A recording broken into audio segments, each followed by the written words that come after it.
So you don't like someone's opinions. Well, that's okay. Why not just manipulate the systems that were designed to uphold fairness and objectivity in a way that stifles that person's influence altogether?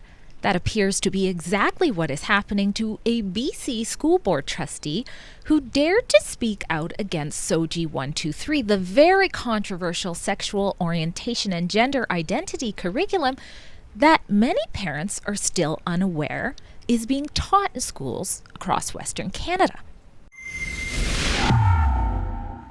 Drea Humphrey here with Rebel News, and this makes my second back-to-back report where SOGI 123 is at the root of a person who chooses to advocate for vulnerable children and then finds themselves caught in a David and Goliath type battle.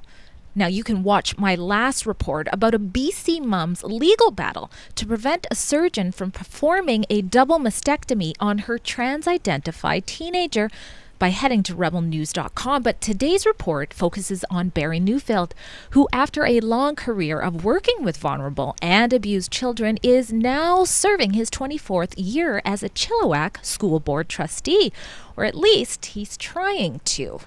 Since Barry publicly opposed certain components of the SOGI 123 curriculum, Barry has had his back against the wall. The SOGI website says the curriculum helps educators make schools inclusive and safe for students of all sexual orientations and gender identities. However, in this report, Neufeld expresses his concerns with some of the resources in the curriculum that at the very least warrant some discussion. Neufeld has at times added fuel to the fire set upon him in the past by wording his concerns in a manner that, while does attract support, also sparks almost immediate backlash. One example of such is reported by the Chilliwack Progress is when Barry's Facebook post regarding SOGI read in a portion that at the risk of being labeled a bigoted homophobe, I have to say that I support traditional family values and I agree with the College of Pediatricians that allowing little children to choose to change gender is nothing short of child abuse. Neufeld promptly apologized for the post, stressing that he believes in inclusion of all students, adding that he hopes the sexual orientation and gender identity, SOGI 123, curriculum will be thoroughly reviewed by parents and teachers before it's implemented. Well, it's already implemented, and it seems some of his colleagues disagree that there should be a discussion and have worked very hard to have Barry's influence canceled over the years. Barry has been accused of hate speech, transphobia, being a danger to children. Those are huge accusations, especially about someone whose job is a school trustee. Now, in spite of all this, Neufeld was reelected to his position, meaning the people have spoken, and they want Barry as a trustee. Except some colleagues found a way, even so, to still keep him away from schools. I interviewed Barry about what he describes as an injustice at the school board. I also spoke with his lawyer, Paul Jaffe, about how he plans to defend Neufeld. Here's what both of them had to say. All right, so you have a lot of experience for this. You've been elected more than once, multiple times, to be a trustee. But let's give everybody a little bit of background. I think it was 2018 when you started to speak out against some of the things with the SOGI 123 curriculum. So can you just explain what that curriculum is and what your concerns with it are? Well, I first heard about it in August of 2017. And I thought about it. I thought of resigning from the board, but I finally spoke out against it on October 23rd, 2017. I realized that people who struggle with gender dysphoria are suffering. But one of my heroes has always been Alexander Solzhenitsyn.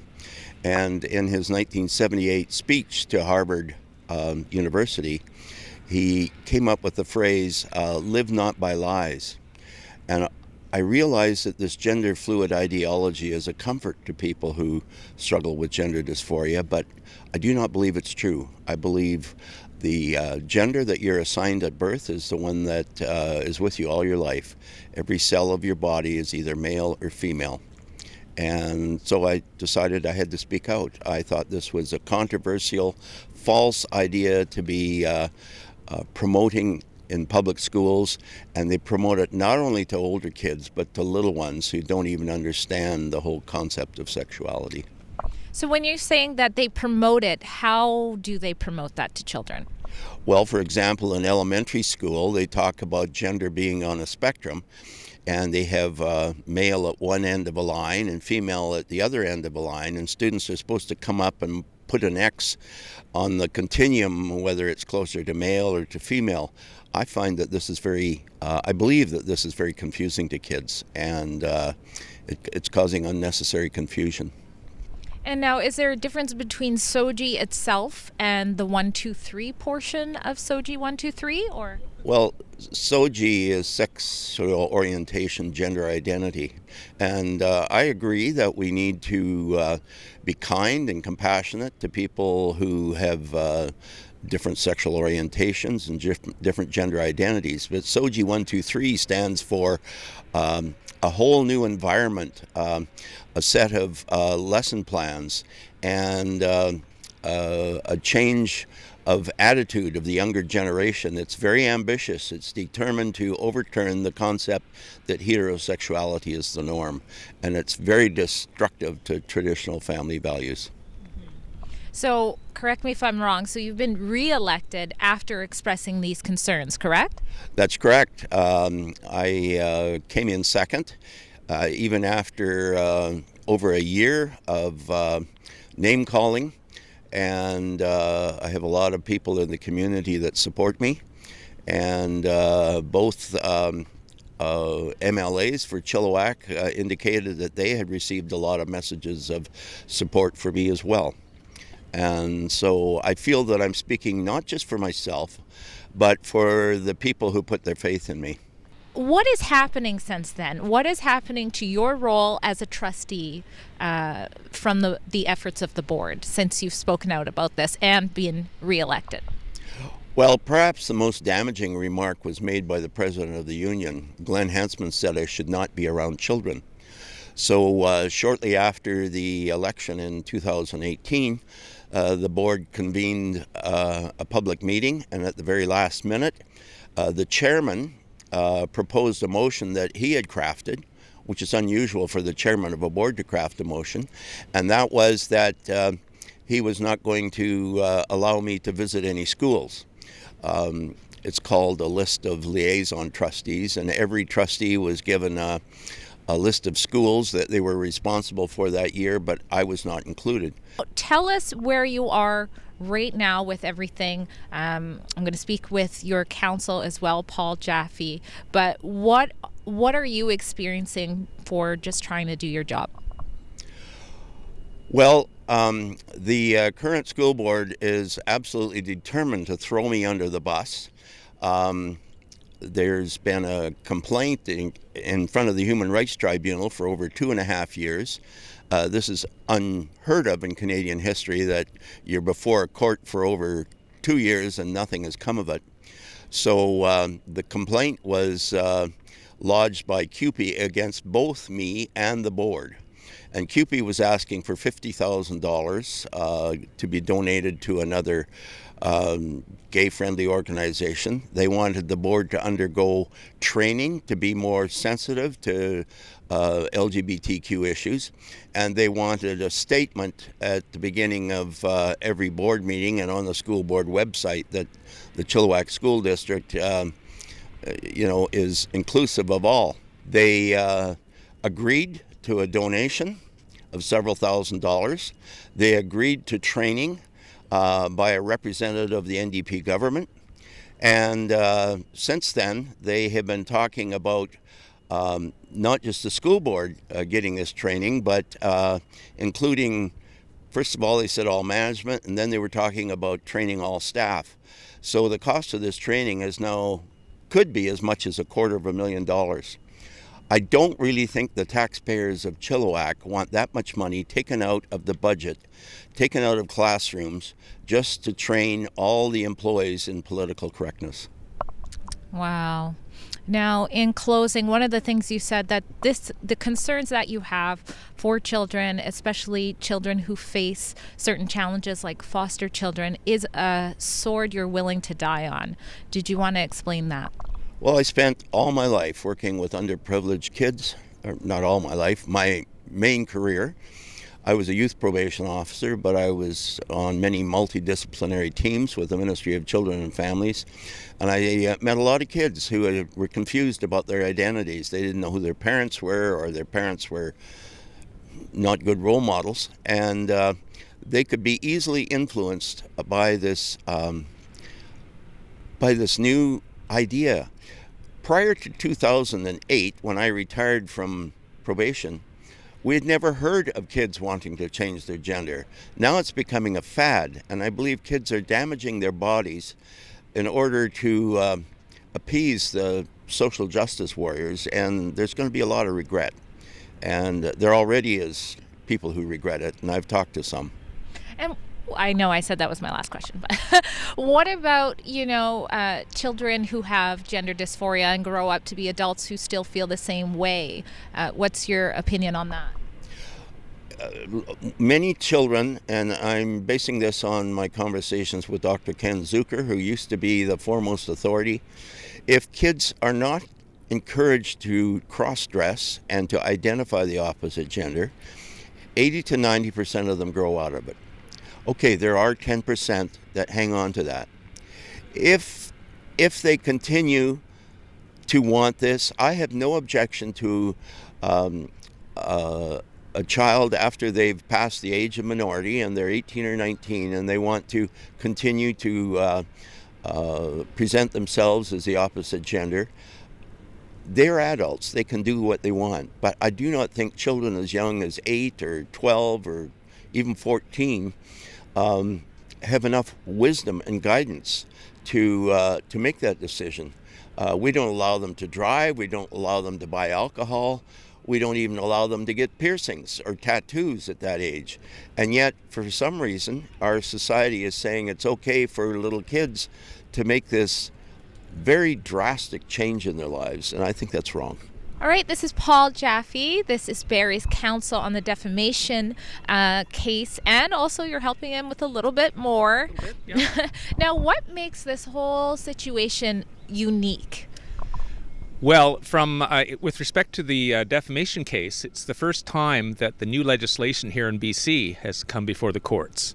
So there's that. This is called the SLAP legislation. It's an acronym for Strategic Litigation Against Public Participation, and it's intended to protect people who speak out on public matters, but who then find themselves as defendants in the court, which can be a very abusive process potentially. So the theory behind the SLAP legislation is that wealthy and powerful parties can't exploit this sort of power imbalance by using the courts to crush people. Courts should not be used as a way to silence critics or punish them. And that's the theory behind the SLAP legislation. What we say has happened here, ironically, is that the SLAP legislation has been used to achieve the same result that it was intended to prevent. In other words, you have the president of the very, very powerful BCTF using the SLAP legislation to go after a solitary, politically incorrect school board trustee, and essentially turning the whole purpose of the legislation on its head. So this is the argument I hope to make before the Court of Appeal next month. I anticipate getting a good listen on this because the theory behind the SLAP legislation is it's to protect free speech, not to enable powerful public sector unions from crushing it through the destruction of reputations of people who don't agree with them. And that's what we say has happened here. So Barry's been called all kinds of things, bigot, spreading hate, and Right. Transphobic. And part of what he's doing is speaking out in a fashion that is consistent with his job as a trustee. So what does this case represent then for matters of free speech and even just being able to practice or do your job? Well, free speech is really at the core of this case. You have an elected trustee, a person who's known well enough within the community to get the support of parents whose kids are at the schools, to voice his views at a school board, one of 7 trustees. He's elected to do that. And in Barry's view, this SOGI program has aspects to it which can potentially be quite damaging to kids. So he's obliged to speak out as a trustee elected by the parents to do that. Meanwhile, you have the public sector unions who take some offense at Barry's views, for whom this gender ideology is taken very seriously, and who will not tolerate views that don't fit within their dictated narrative. And so really it's a question of who controls the schools. Is it the elected school board trustees who are really representing the parents in the community, or is it the public sector unions who can bully trustees into silence if they speak out on these kinds of things? So it's very much of a free speech case. My role is to advance a libel claim, because of course when you have people saying that a school board trustee is committing hate speech and is an intolerant homophobic bigot and a religious bigot, and anti-Semitic and racist, and the usual bucket of slurs that gets thrown on people to have them silenced, that's a very serious libel. And so that's my job as Barry's lawyer to advance this libel claim.